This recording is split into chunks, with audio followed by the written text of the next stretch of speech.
trong ai ảnh nạp chia ban này con qua tầng ọc group group á cho luôn xã ca này bằng tích bà xôm nai nóm từ căn con mùi dương tiếng ọc ní ai phụ quát xôm bằng chọc của đôi chữ ham có đạch hạ tầm đón rõ sẽ cầm một phiếp nà mũi đá bà bò đo con tốt đo vô thiết đo cái ca nghi ca bia triệt bà chết đánh cứ đôi chữ ca thọt rút thọt video rồi sẽ cầm một phiếp trả lạt tốt trả lạt tập phiếp vốn xây nơi tam đòn lời ní cứ xôm ham khót của đôi chữ đạch hạ tầm đó cứ ham thọt ham post ham subside đạch hạ tầm đó tới lơ bản đài công của đôi chữ thọt chạy lấy cái này xây chẳng này cái thằng nhóm khơi không hay ní cứ miên tràn mền tên nè đại quạt thọt thấy postនៅក្នុងបណ្ដាញសង្គមជាដើមហើយខ្ញុំចូលមើលទៅភាគច្រើនគឺសិតតែជិះក្មេងៗដែលគាត់មិនទាន់បានទទួលព័ត៌មានច្បាស់លាស់ច្បាស់ការបាទអាចថាគាត់អត់ដឹងពីការហាមឃាត់អីផ្សេងក៏ដូចជាអត់មានគេប្រាប់គាត់អីចឹងទៅអញ្ចឹងដំណាក់កាលនេះដែរគឺខ្ញុំគិតថាវីដេអូខ្ញុំនេះប្រហែលជាមិនទៅដល់គាត់ទេព្រោះ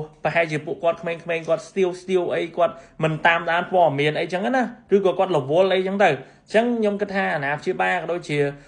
អ្នកណាដែលជាអ្នកដែល